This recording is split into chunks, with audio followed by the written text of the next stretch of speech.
Dr. Rob Hale has 35 years' experience in treating paedophiles.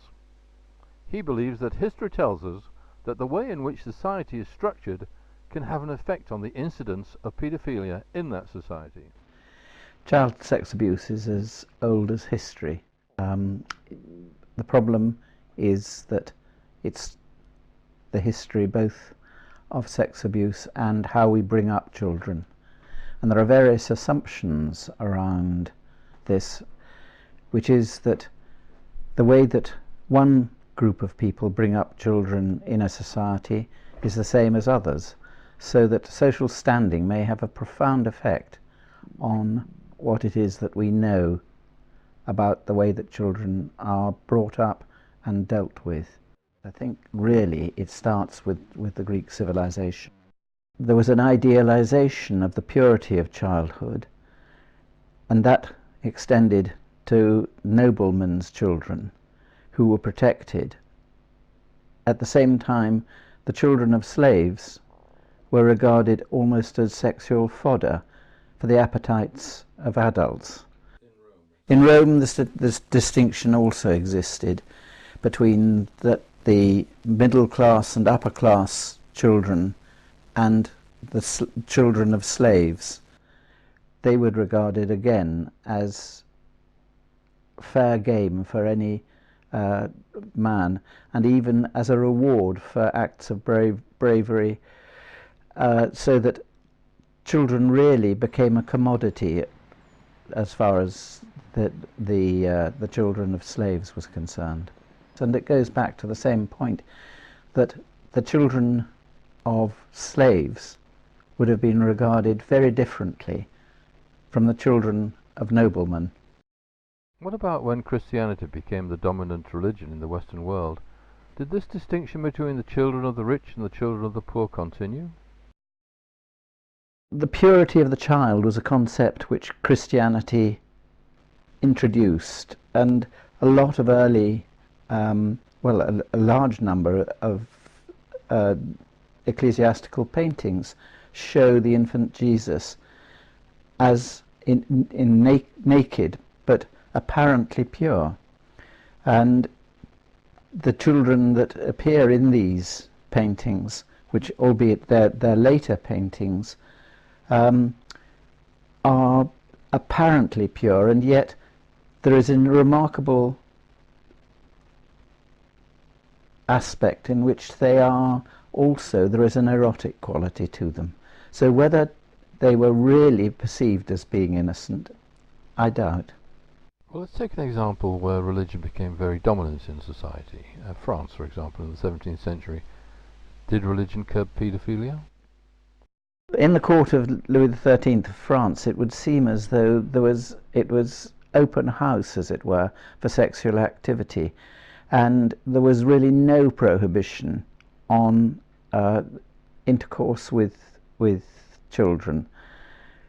And what one has is what would appear to be a completely dissolute society, led by the activities of the king. Let's move on to the Age of Reason and a more reformist society, and indeed the Industrial Revolution.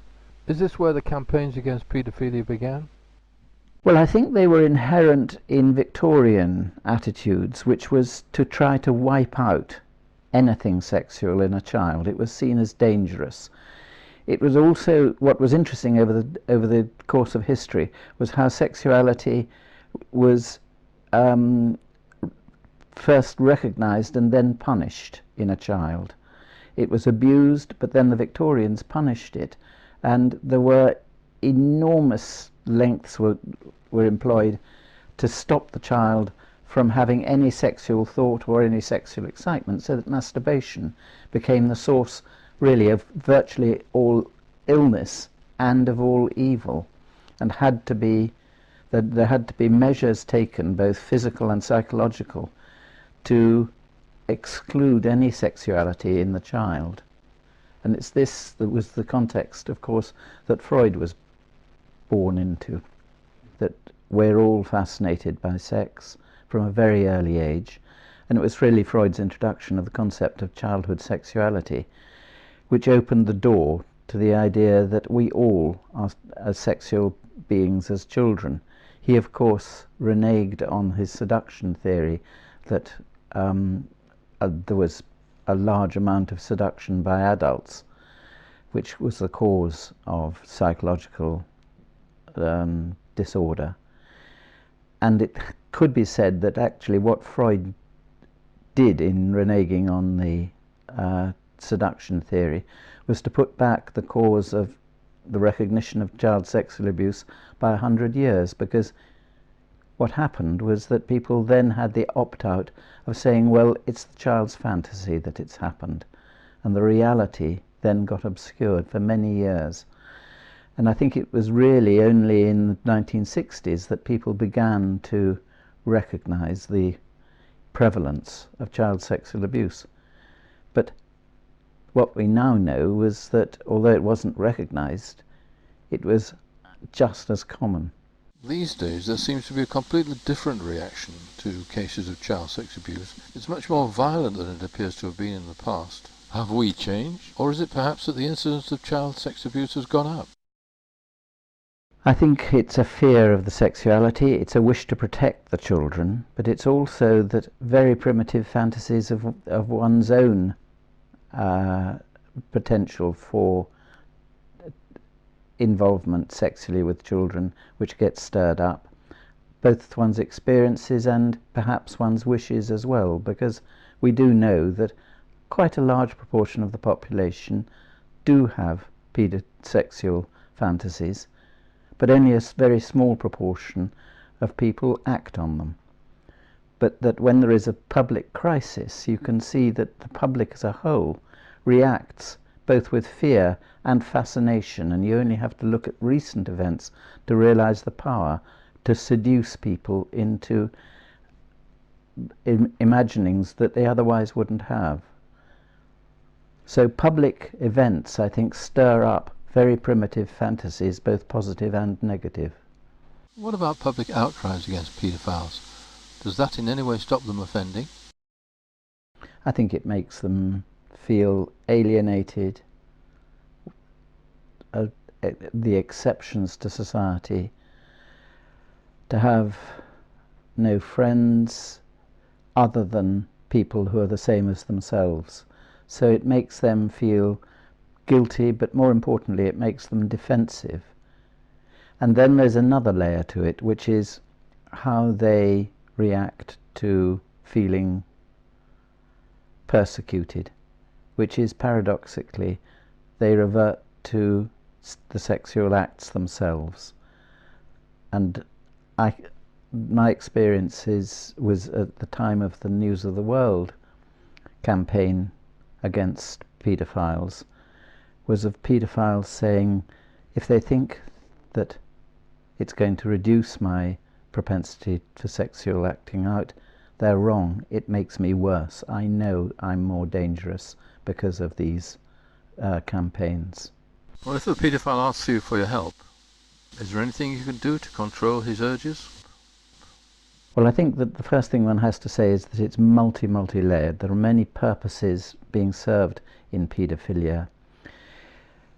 Secondly, that no one chooses to be a paedophile, and that it's not a matter of preference, it's a matter of the interaction of nature and nurture at a very early stage. So recognizing that there can be some control, but that cure is going to be unlikely for such proclivities, I think is a starting point. So what one has to do is to regard it as one does for an incurable disease like, say, diabetes, is learning to live with it. And then the question becomes, how do we help the person to live with it?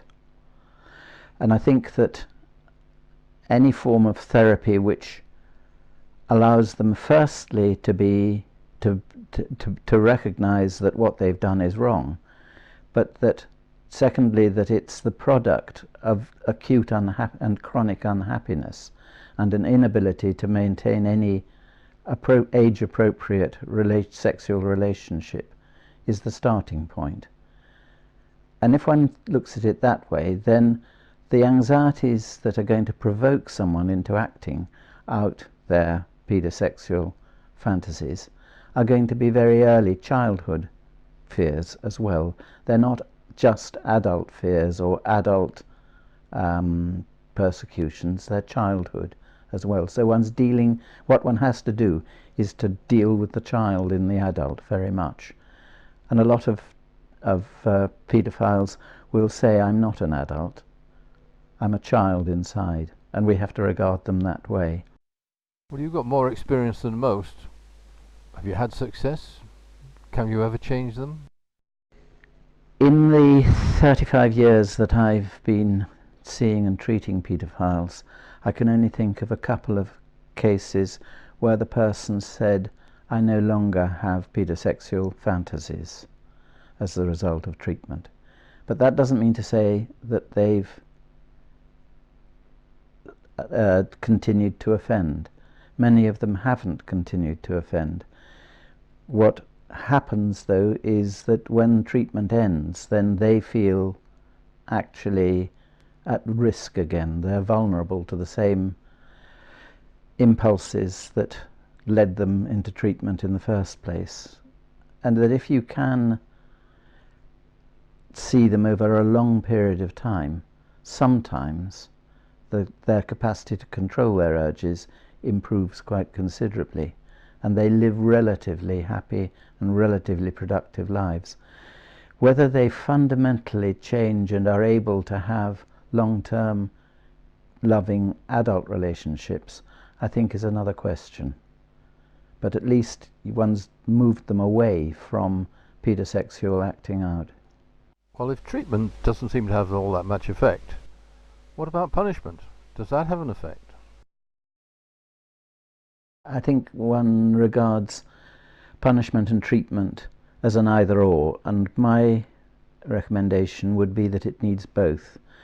That the paedophile, for the most part, feels painfully guilty about what they've done. They recognize that what they've done is both regarded by society as wrong, but within their own moral code is wrong, and very often they've been the victims of sexual abuse themselves, and so they should know all too well how destructive an act it is. Whether they acknowledge that consciously is another matter, but unconsciously I think they do, and that for them they need that recognition that what they've done is wrong, and punishment is the consequence of that. So that I think that the paedophile needs to be punished first in what he or she, and there are she's to it, regard as a fair and just way. If they are let off with it too lightly, then they feel that they have pulled the wool over the eyes of the authorities.